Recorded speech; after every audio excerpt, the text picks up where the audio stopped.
Good morning. Actually, I run product and engineering for Google in EMEA. And as I was preparing for this presentation, I was wondering what can I tell you that you probably already either don't know about cloud computing or have not heard from the talks that came before me. And I thought it would be useful to give you, instead of going into a lot of detail or trying to motivate why cloud computing is so important and it's likely to be highly adopted, et cetera, I thought it might be useful to give you a little bit of a history as to how Google got here. Because I don't think we have actually ever told that story. It's not like we woke up from day one, right? Larry and Sergey had a vision to build a business that at some point could be also supporting enterprises. But in reality, without necessarily knowing, that's what ended up happening. And I thought it would be useful to go through that history and show you actually how we got to this point.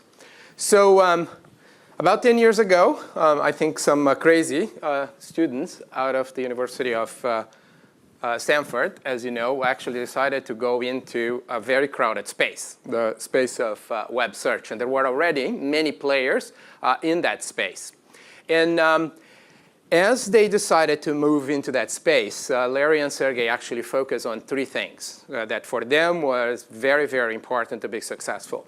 The first one, which is probably the most well-known of all, is the idea of increasing the quality of the results. However, people probably don't know that the second biggest rule for them was user interfacing being very, very simple. And you saw that it was a major change from most of the other searches that existed. And this is actually a rule that has actually gone through the history of Google in most of our products. And the third big important rule was speed. And they were very, very passionate about that, because if you are slow and you still provide the best search results, people probably are not going to stay with you. However, they very quickly realized that to be fast, they actually were going to have to deal with huge, huge challenges. And instead of trying to show you some of the old data of what the challenge that they faced around 1999 and 2000, I thought I should give you kind of perspective of the challenges that we face today. Okay? So today, our search engine alone deals with over $1 billion searches every day. Highly distributed. More than 50% of our queries are not coming from the United States. Customers do expect a response time of 1/4 of a second.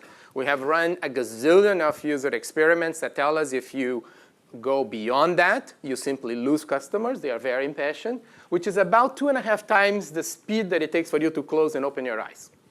Okay? So that gives you a sense of the speed that we are talking to. Also, we realized that actually very early on, that some of the tricks that people knew in computer science could hardly be used in this space, because the queries were very different. And today, about 20% of the queries are different every 90 days, as well as the amount of new data and the amount of data being updated on the web were significant. And in fact, about between 10 and 20% of the web content changes every time we complete a crawling of the whole web. So a lot of the technologies about caching and stuff like that could not necessarily be used without significant changes in this space. Many, many other things, like we have to crawl every 4 hours the amount of data that we bring in the indexes, right? With all the storage and all the mechanisms that are related to that, is about the size of the Congress Library in the US. If I leave out search and talk about apps, you see some of the numbers here. Google Calendar alone is dealing with more than 1 million emails and SMSs a day. So that gives you the amount of updates that we are seeing in our infrastructure from Google Calendar. In addition to that, we get bombarded with crap. 70% of emails coming into our infrastructure are spam. And less than 1% of that we missed and do make it into the inboxes of our users, both consumers as well as within the enterprise. And then you have huge amounts of data being uploaded, 20 hours of video, several thousand pictures, and many, many thousands of words being updated in Blogger. And just to quote some of the products. Larry and Sergey did realize very early on that those challenges were coming. And so they quickly realized that the highly sophisticated hardware platform that they had created for their search engine was actually not going to be enough of that. And very people then do know, however, that this became one of the biggest investment areas for Google, right? So, and we have gone through a huge amounts of sophistication and innovation in our hardware infrastructure. The first thing that, to be honest, very honest, came by accident was because they had no money, they had to deal with very cheap components. And that caused them, and caused all of the engineers, that they were not alone anymore at that time, to have to deal with, or building, a highly fault-tolerant system. And with that, they had to do a lot of innovation in terms of scalability and reliability. Had they had a lot of money, they probably would have bought the best components in the industry and probably would have not dealt with that functionality. Obviously, today, we do realize that that's one of the highest qualities from our infrastructure, and we continue to invest significant in fault tolerance architectures, reliability, scalability, et cetera. Then there are other things that I would say came afterwards. Today, we invest not only in terms of research and development, not only on those 3 points, but also we have started to do a lot in consumption, power consumption, alternative forms of energy supply for our data centers, but also in terms of machine utilization. How can I optimize the workload that we see, which is highly, highly dynamic? How can I deal with different types of load balancing, et cetera, et cetera? So today, according to Gartner, Google is basically the leader in what I would call a scalable IT infrastructure, which was purely driven by the need to build, initially, a search engine that could address all those challenges that you saw in terms of response time, scalability, et cetera. We had developed highly sophisticated operating structure, as well as the hardware architecture in terms of clusters. And it's probably one of the best of the industry, and probably, if not, among the largest in the industry. Gartner does claim in this report, I don't know how they got to these numbers, but they do claim that we could have about 10% of all the processing power that exists in the world. But that actually doesn't matter. Internally, just like Larry and Sergey became very, very passionate about innovating in the context of search, and in particular, innovating in the infrastructure that was necessary to build a business, that gene of innovation became actually one of the biggest drivers in the way we actually do research and development within the company. And that actually became what ended up creating a lot of new products that came to market. As you probably have heard, Google allow every one of their employees, in this case engineers in particularly of importance here, to spend 20% of their time working on anything that is in alignment, right, with the goals and strategies of the company. That obviously has created many, many new ideas, features within products, as well as brand new products. And Gmail, as an example, came out of that. Doc came out of that. Flight Simulator in Google Earth came out of that. Many of our internal systems came out of that. Google News came out of that. We also make sure that we are eating our own dog food. All new releases of the Google products get initially delivered internally and are internally used by our employees. And we constantly get these emails saying, new feature for Gmail, start dog fooding today, and then suddenly 20,000 people worldwide, right, automatically see this new feature popping up on their screen, and they actually start using. This is obviously for us one of the best ways for us to get not only testing and particularly also stress test our infrastructure and our products, but also to get feedback. And there is a way to automatically provide feedback to the developers that actually provide that. That became highly, highly possible because of again, the hardware infrastructure and now the cloud that we actually built initially for search. And obviously, this was not necessarily planned that way when we started. Why was that? Because suddenly, if an engineer had an idea to go create, let's say, Gmail, they did not have to worry about where is this going to run? How's that going to scale? How am I going to distribute this thing across data centers around the world? I didn't have to worry about how are these machines going to be upgraded? Do I need to deal with patches or new releases, et cetera, et cetera? Right? They didn't have to deal with where is the data going to get stored? How are we going to do backup and recovery and security and so on and so forth? So this was all actually done by the combination of the hardware architecture that we were building as well as of the people that actually run our data center, so they can really, really focus on the pure development of those ideas, of those architectures. Over time, we also recognized that that hardware architecture was quite complex.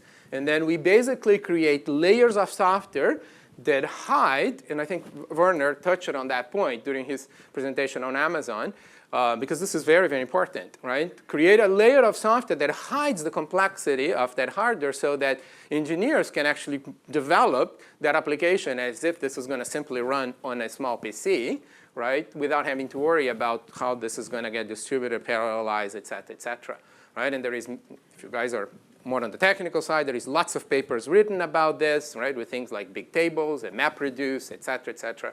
Lots of software infrastructures to basically enable that. And obviously, that caused the internal productivity of our developers and the close to 10,000 engineers that we have in the company to become very, very, very effective. And the result was, obviously, a lot of applications that were developed, and in particularly, the desire to start developing applications internally for our own consumption. And today, most of the internal systems that run Google, and now I'm talking about finance and HR, right? Systems to decide who should be getting salary planning and promotions, et cetera, expenses, and so on and so forth, were internally developed by the engineers using exactly the same infrastructure, exactly the same cloud, hardware architecture, software layers that hide that complexity, and basically deployed in our systems and actually run Google internally. And obviously, I'm not talking, in addition to that, right, all the applications that some of you are familiar with, Gmail and Talk and video conferencing and instant messaging and docs, et cetera, are obviously used and, for our internal systems as well. And obviously, in addition to that, obviously, a lot of consumer applications were then developed. Again, most of those were initially not developed thinking that we were going to be going into the enterprise space. Those were innovations that were driven by engineers and made it extremely easy to be implemented and to scale and to be reliable, et cetera, because of the architecture that we have built. So that actually changed around 2.5 years ago, the beginning of 2007, when Google suddenly realized that, wow, we are actually running our whole infrastructure, our whole internal operations, as well as a lot of the things that we have delivered for our consumers, right, are highly useful for other corporations as well. And now, the hardware architecture and infrastructure that we have has the capability to actually absorb and support a lot more. So we then made the decision that, OK, let's take these capabilities and make them available to other enterprises. There is obviously one big advantage of that, right? Because, and I may be a little bit controversial on this, but after have worked 16 years for IBM, both on development as well as on the research side, I think I can say that I feel that most of the innovation that happens in the world starts in the consumer space.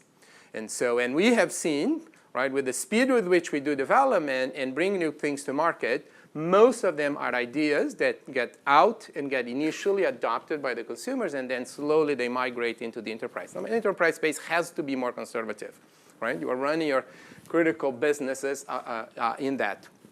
So in summary, what we actually did ended up creating was, as I had mentioned, our own hardware architecture based on components that we actually acquire. With that hardware, we build a large number of data centers distributed around the world that have massive processing power. Software layer that hides the complexity of that. And on top of this, then develop a lot of applications in systems to run Google and actually made them available to the enterprise. I feel, although I have actually joined Google only 2.5 years ago, I feel quite proud of what the company has accomplished.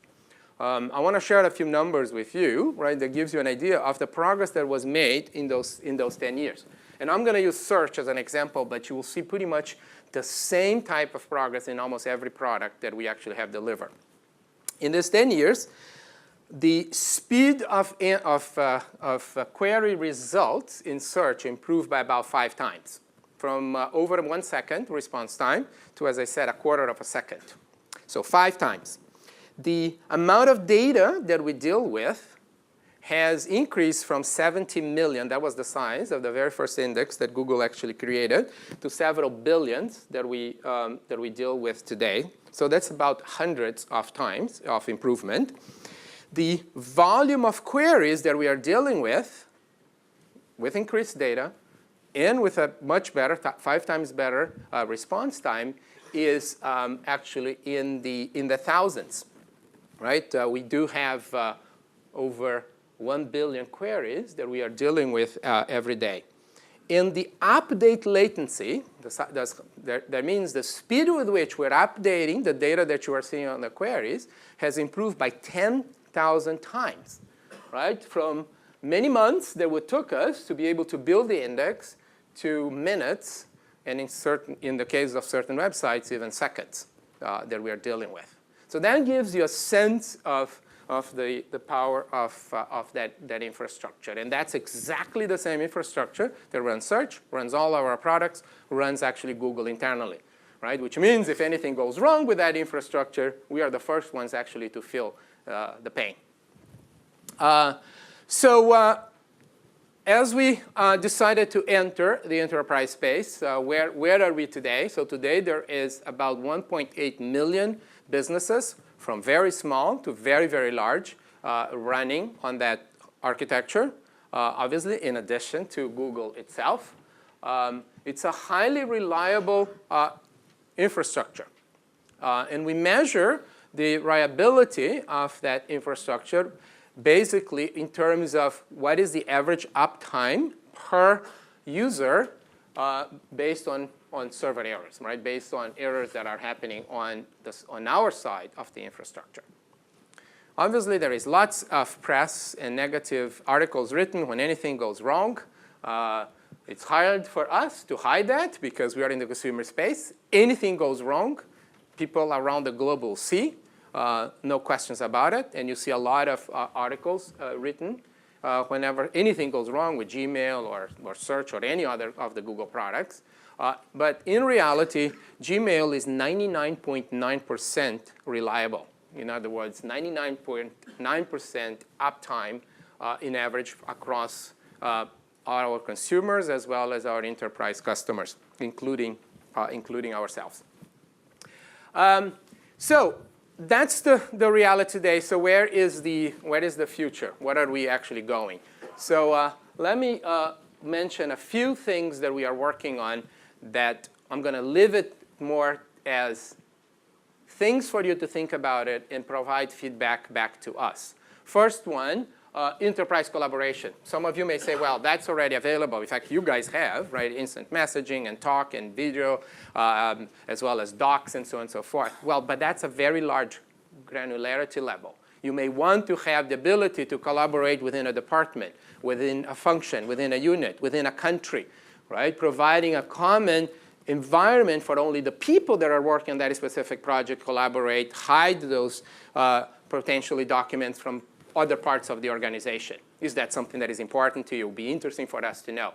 What about language translation? Many of you have a multi-country companies dealing with multiple languages? Can we have automatically translation fully integrated in all of the products that we have so that you could be basically not having to deal with language challenges?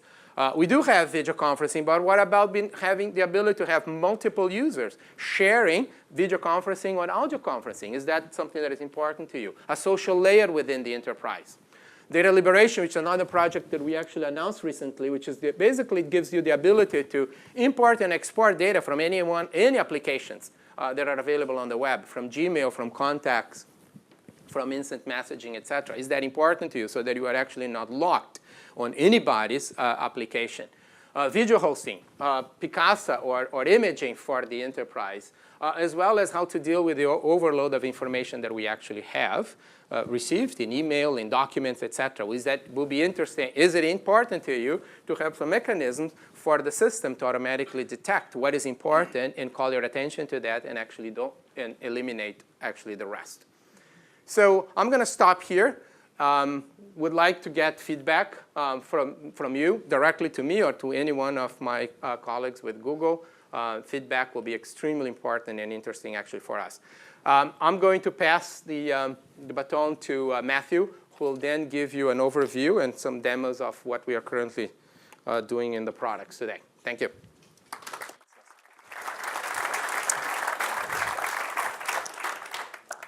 Hello. And thank you very much for that background, Nelson. I recognize that I'm the only one standing between you and lunch, so I'll try to keep it quick. But also, what I wanted to do was show you some of what exists today.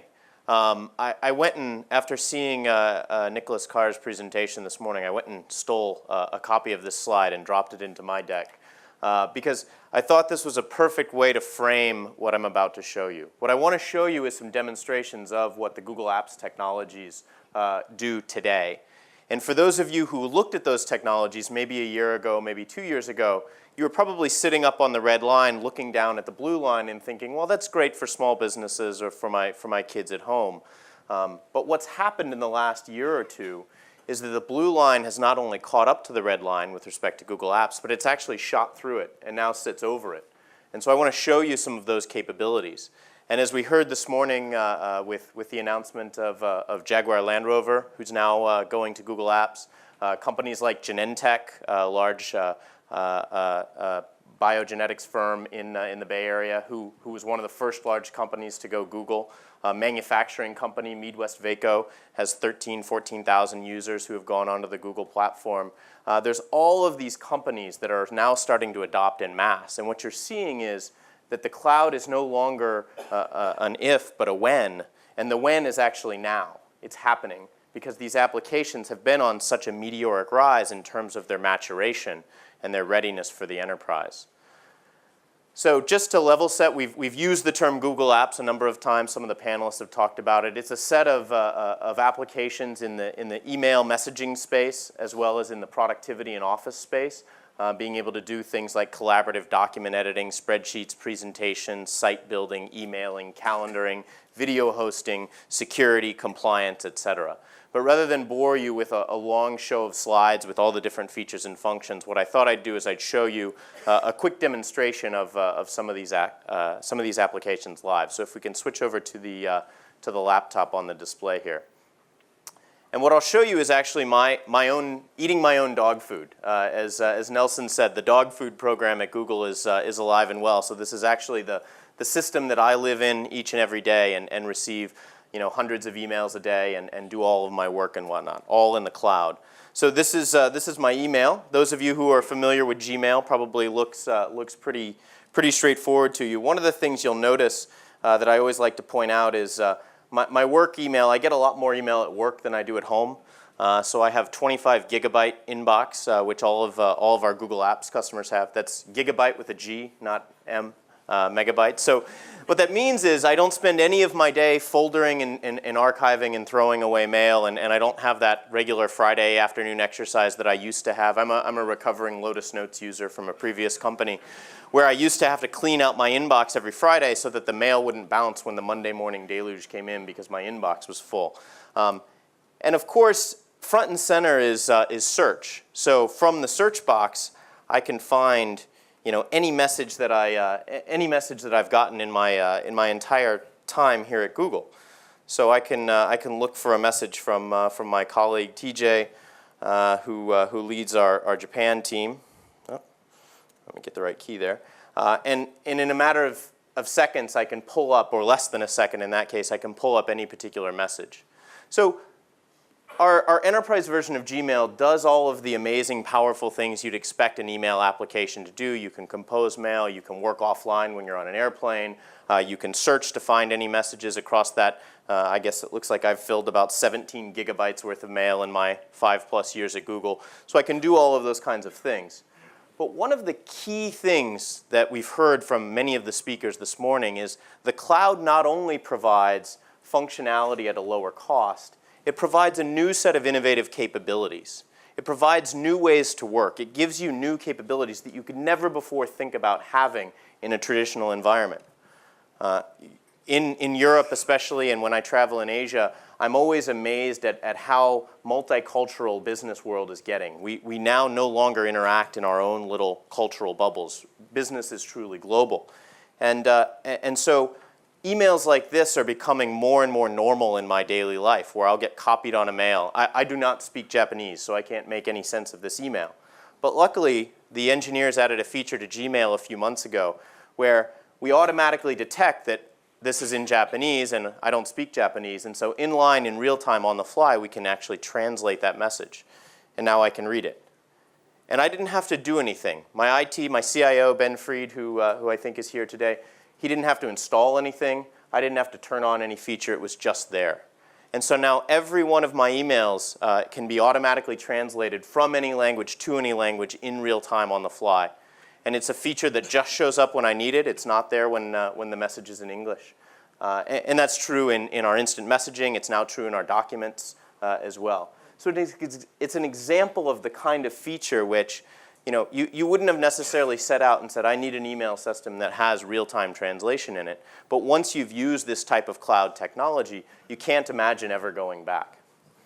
Another great example is at Google, we didn't invent instant messaging. There are plenty of instant messengers. Here's another email was in Spanish, and I can translate it to English. But what we noticed is when people are having a conversation in email, oftentimes it moves into an instant messaging conversation.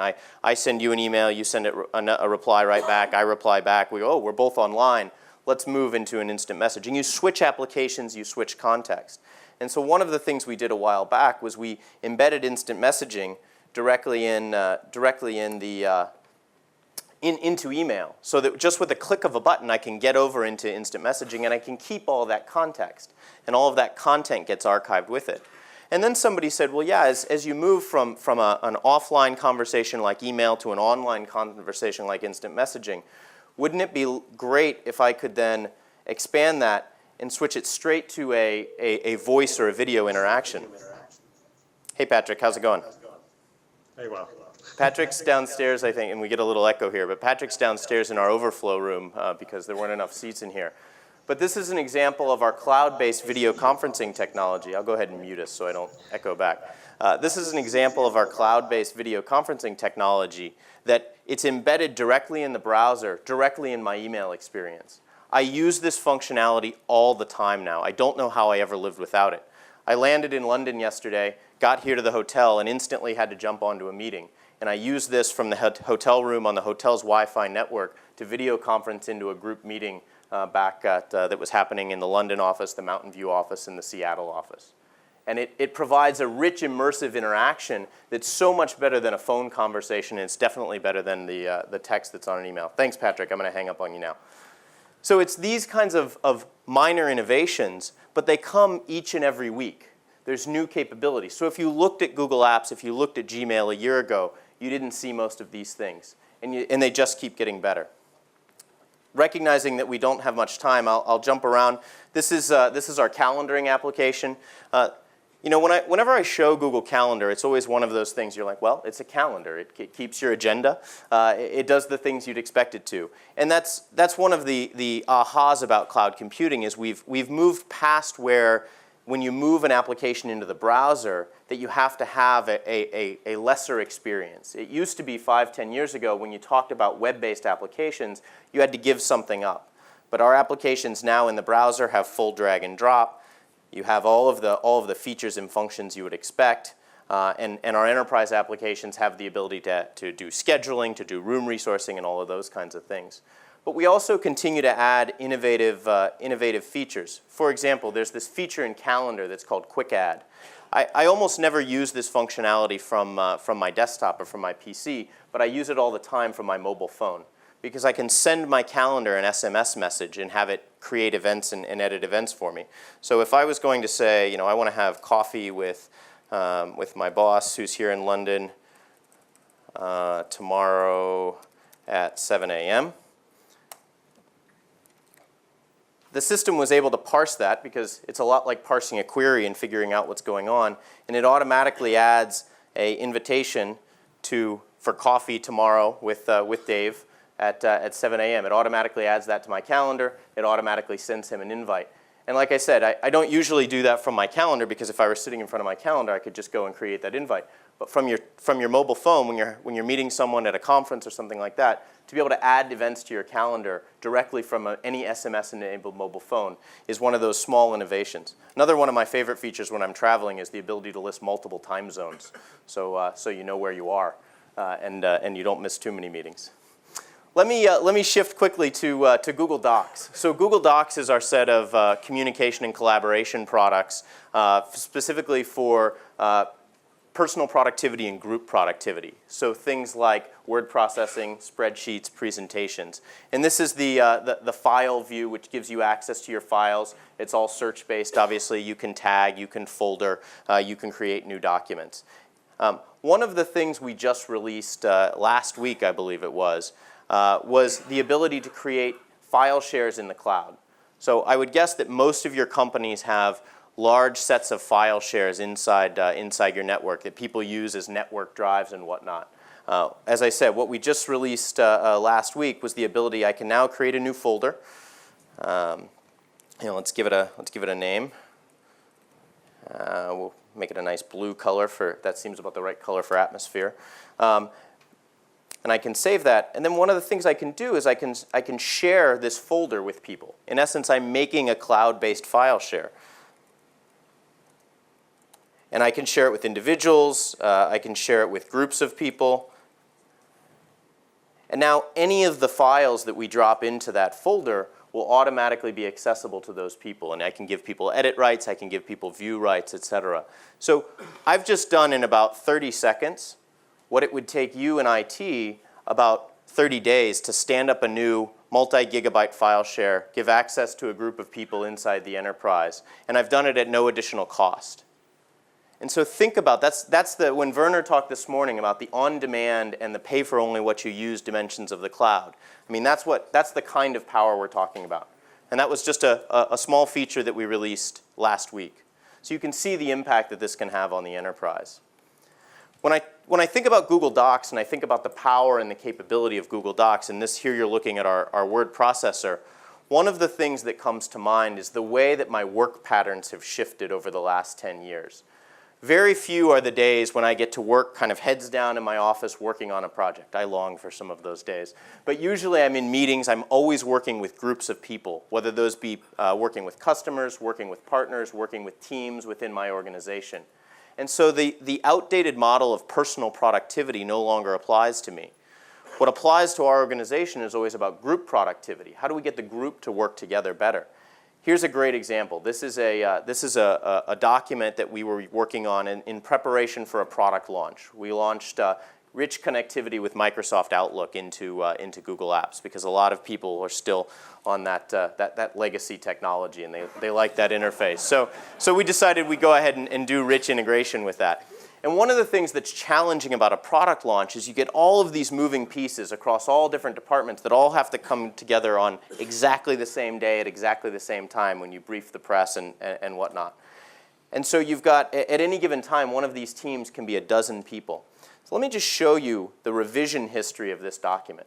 One of the neat things about working in the cloud is that every change that's ever made to a piece of content is saved in a full revision history. And so I can go and I can say, we'll grab that one and I'll go grab that one down here. And I can compare those revision histories. So I had all of these people on the team working in this document at the same time. You can see each person has a different color code. And I can see as I look through who edited what, who added what, et cetera. So when I think about the power of the cloud, it's not just about the multi-user editing, because rarely is it that I need to edit a document at the exact same time that you're editing the document. But what it's really about is amazing revision control. No longer is the idea of emailing out a file, a Word document, and then somebody making changes and appending a version number on the end, and they email it back, and you get all the versions crossed. That's an antiquated way of collaborating. This is the new way of collaborating, where you have rich, online, always available access. You never have to worry about having the right version. I mentioned that I saw Mr. Carr's presentation this morning, and I wanted to grab a copy of that slide. I grabbed a copy of that slide, I dropped it into Nelson and I's presentation, and just hit save. I didn't have to give the organizers a new copy, because we're just serving these slideshows right out of the cloud. So we were able to make that. We also corrected a typo that we found on one of the slides. And imagine doing that in the traditional sense, where you have to jockey different versions of PowerPoint files and whatnot. I'll give you a couple other examples. Here's our spreadsheet application, and my colleague Patrick, who we saw before, you can see that he's actually in the spreadsheet editing it. So I can see in real time. I've got my chat window. Here's where his cursor is. He can make changes. I can make changes. So we can both edit at the same time, and we can see where each other are so that we don't overlap on each other. And this is such an amazing capability. I do find myself oftentimes editing documents and editing spreadsheets, especially real-time with other users, when you think about dashboards, when you think about numeric results and analysis and whatnot. And here you can see he's made some changes. He's moving around. I've been in spreadsheets where you have 20 people editing at the same time. So you get this amazing capability to dynamically collaborate on content. But the other thing the cloud does for you is it really breaks down the boundaries of what you might typically think about with respect to content and collaboration. And here's an example spreadsheet that I created to show that. So here you can see it's a little dashboard for looking at the U.S. stock market. And if I bring up the formula bar, you can see on this cell what I've done is I'm actually calling a function, just like you might call a function in Excel. But instead of getting information or doing a calculation from within the spreadsheet, I'm actually reaching out to the web and grabbing data in real time from online. So in this case, I'm going and looking up the price of a particular stock. And as you can see across the board, I'm using various formulas, and I'm going and grabbing data from the web. We have the same technology that allows you to make those calls and reach into your enterprise systems. So what Werner referred to as on the Amazon side as virtual private clouds, we give you the ability from our cloud to reach into your enterprise, say your ERP system, your financial system, your HR system, and similarly pull real-time data out. Suddenly you start to get a picture of, imagine if I could build reports and analysis that just automatically in real time, using simple formulas that users understand, grab data from inside your enterprise, from inside your ERP system, and populate it. And if those reports were always up to date, if it were, I think everyone in the US is asleep right now and the markets are closed, but if the market were actually updating, you'd see the spreadsheet changing in real time. Another one of my favorite things that you can do is when you think about harnessing the power of all of the world's data and having it, bringing it to bear. You've all used autofill in Excel, I would assume, where you do Monday, Tuesday, and if I grab this and drag it down, I get Wednesday, Thursday, Friday, et cetera. That's a function we've all probably used in Excel. But one of my favorites is, well, what if we were talking about Jaguar the other day, so let's use that. What if I were to use Jaguar and now do the same thing and pull down? I don't know if those are really good comparables. Maybe the first one is, but what I did was I did an autofill, but instead of grabbing known functions like the days of the week or the months of the year, this system went out and called Google in real time and said, well, what are other sets of data that make sense with this? Similarly, I could do the same over here on this stock symbol, and I'll drag down and fill in the rest. And it goes and grabs a bunch of competitors. It goes and grabs the data in real time, and as it gets that data, it'll actually update the charts as well. So you can start to get a sense for the kinds of things you can do in these cloud applications. It really breaks down the boundaries of what the traditional applications have because of their connectedness. It gives you always the ability to collaborate in real time, online, and be able to get to all of these different data sources. Any source can get data, any source can publish data. And you can do that securely within your enterprise, across enterprises. I think that's really one of the powerful futures. One last thing I'll leave you with, and because my red light is blinking here telling me I'm way over time, is Nelson mentioned what about unique things like video hosting? Probably most of you wouldn't go stand up a video hosting and streaming infrastructure within your enterprise. Or maybe if you do, it's a very limited use. You use it for CEO communications or that type, some basic company training. Well, in the slide that Nelson showed, we get 20 hours of video uploaded to YouTube every minute. 20 hours of video uploaded to YouTube every minute that we transcode, process, and then stream over, I think we recently announced, over 1 billion playbacks from YouTube every day. Well, because I have that massive scalable video infrastructure, I can, at no additional cost, offer every one of my business customers a virtually unlimited video hosting and streaming infrastructure for free as part of the application suite. And this is Google Video for Business. We use this extensively internally. In fact, my guess would be this entire session is being videotaped. It will be posted up to our internal video site, and then anyone at Google will be able to watch and partake in this. And it has all of the things you would expect. People use this all of the time for posting company events, for posting internal training. You get people who are doing little I need to turn down the volume. We don't necessarily want to hear this. People who are doing, who are doing little training videos and whatnot. And so it's because of that powerful infrastructure that we have at Google that we can offer this, and it's just another feature that the cloud provides. So, with that, if we can go back to the slides. What I hope I was able to show you, and I could probably stand up here for another 5 or 6 hours and just show you great demos and great features in Gmail. But what I hope I was able to show you or give you a glimpse of is that blue line really has crossed over and is above the red line. The things that you can do in email, in calendaring, in office productivity have surpassed what you might know as the current state of the art.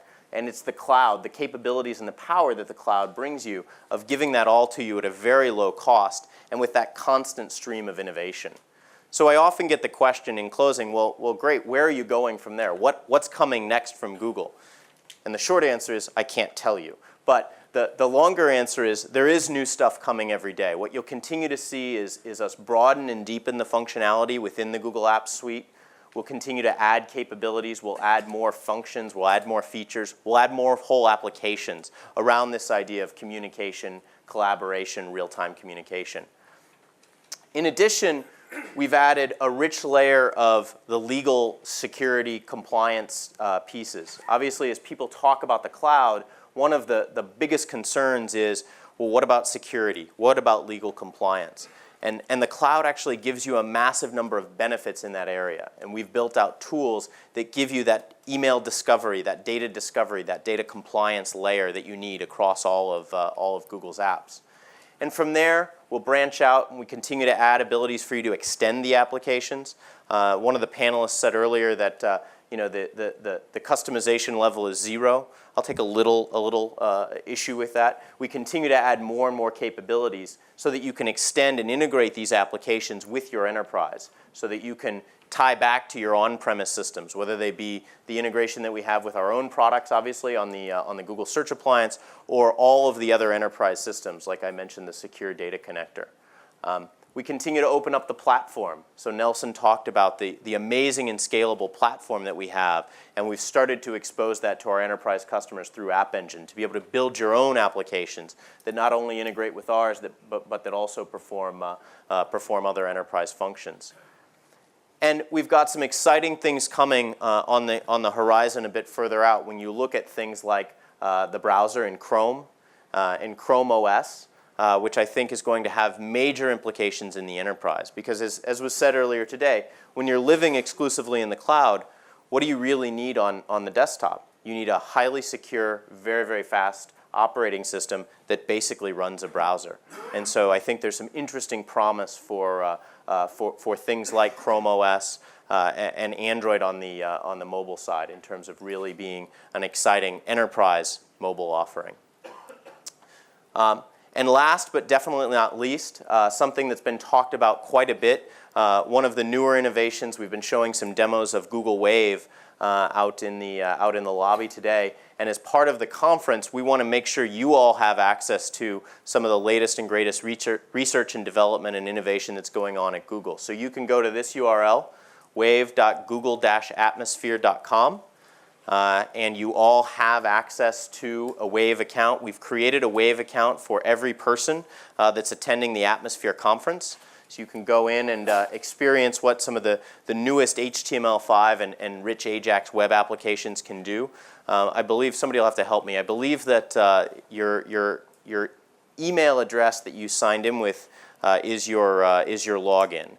So the email address before the @ sign, whatever email address you have before the @ sign is your login, I think. And we'll, what's that? Full email address. Your full email address is your login. And what's your password? First part of your email address. The first part of your email address is your password. So look at your neighbor's name tag and you can log in as them. You can change that after you log in, obviously.